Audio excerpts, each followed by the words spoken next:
তাপসটাকে বারে বার বলছি, আপনি আমার ওখানে বিধায়ক হন, আমি মমতা ব্যানার্জিকে বলছি, বলছে হুজুর এটা বলবেন না।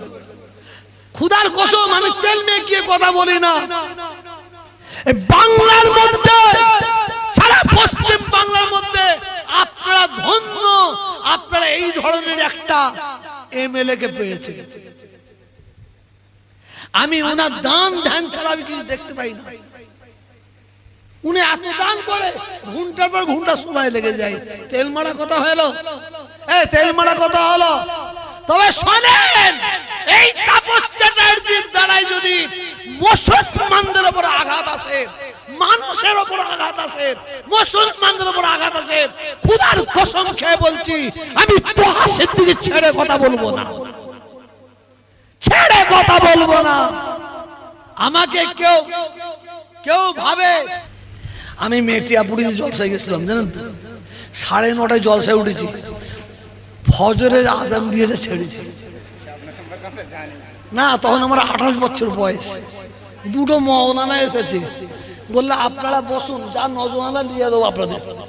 উনি করছে করে যাক।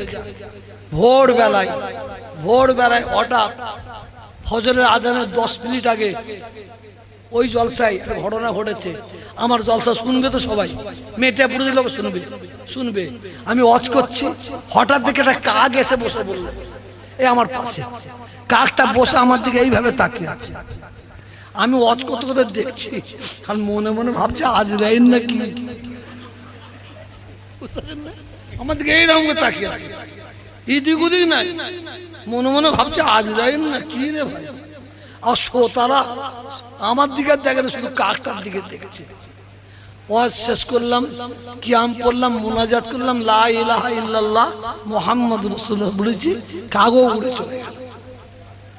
জলসা সবাইকে দাওয়াত করেছেন, সবাইকে সমান টাইম দিতে হবে, ঠিক বলেছেন।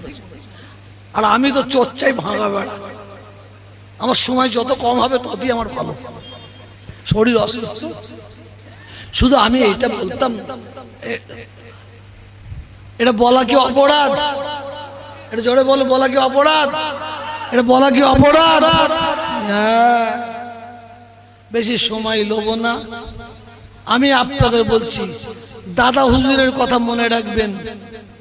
বাবারা গুনাহগার হয়ে মরে যাও, বেঈমান কাফের হয়ে মরুনি। গুনাহগার হয়ে মরলে কি হবে? আল্লাহ গুনার জন্য জাহান্নামে দিতে পারেন। 2 বছর 200 বছর পরে আল্লাহ পুনরায় আবার তুলে জান্নাতে দেবেন। আর কাফের হয়ে মরবে, মুশরিক হয়ে মরবে, বেঈমান হয়ে মরবে, মুনাফিক হয়ে মরবে, জাহান্নাম থেকে উঠার তোমার কোনো রাস্তা নাই। আজকে মুসলমান সমাজ আমরা ধ্বংস হয়ে যাচ্ছি। এখানে আল্লাহকে রাখলাম, এখানে নবীকে রাখলাম, আর এখানে মমতাকে রাখলাম। নেতাদের জিজ্ঞাসা করবেন কোনটা নিবি, আল্লাহকে ধরবি না নবীকে ধরবি? বলছে মমতাকে ধরবি। সবাই নয়, সবাই নয়। এই তাপসটা এলাকা আমি জানি না, উনার এলাকা কি? এই তাপসটাকে বারে বার বলছি, আপনি আমার ওখানে বিধায়ক হন, আমি মমতা ব্যানার্জিকে বলছি, বলছে হুজুর এটা বলবেন না। খুদার কসম আমি তেল মেখে কথা বলি না। বাংলার মধ্যে, সারা পশ্চিম বাংলার মধ্যে আপনারা ধন্য, আপনারা এই ধরনের একটা এমএলএ কে পেয়েছেন। আমি ওনার দান ধ্যান ছাড়া আমি কিছু দেখতে পাই না। উনি এত দান করে, ঘন্টার পর ঘন্টা সময় লেগে যায়। তেল মারা কথা হলো, তেল মারা কথা হলো। তবে শোনেন, এই তাপস চ্যাটার্জির দ্বারাই যদি মুসলমানদের উপর আঘাত আসে, মানুষের উপর আঘাত আসে, মুসলমানদের উপর আঘাত আসে, খুদার কসম খেয়ে বলছি আমি তোহা সিদ্দিকী ছেড়ে কথা বলবো না, ছেড়ে কথা বলবো না।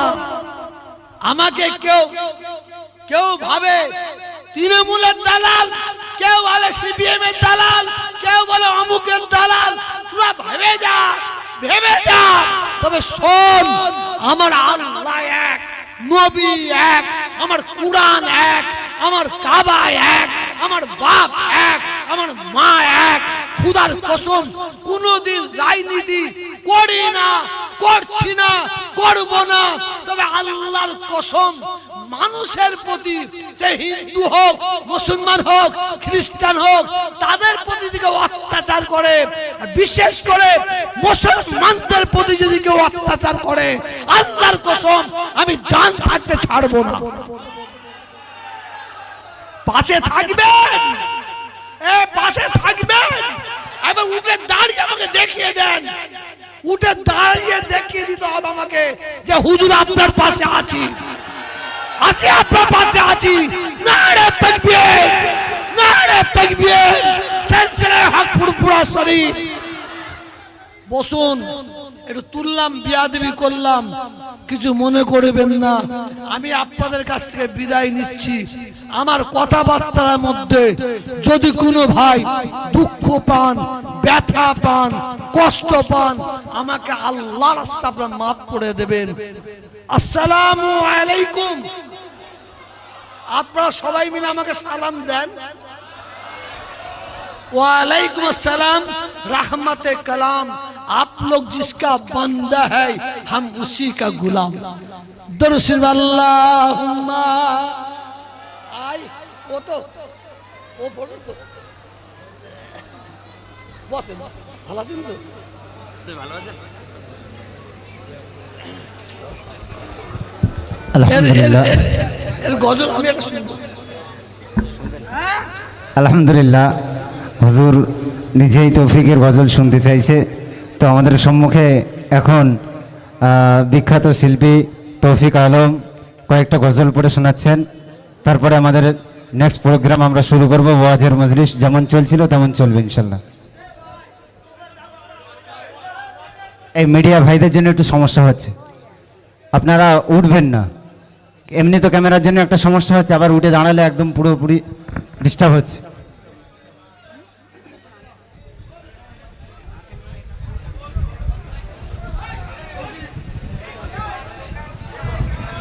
মিডিয়া ভাইদের উপরে আপনাদের রাগ করলে হবে না। এই মানুষগুলো তো সারা বিশ্বের মানুষ দেখছে। আমি এক জায়গায় বক্তব্য রাখছি, আমার স্ত্রী, আমার মেয়ে, তারা ইরাকে বসে বসে দেখছে, ইরাকে বসে বসে দেখছে। অতএব এতে করে একটা সুযোগ দিতে হবে।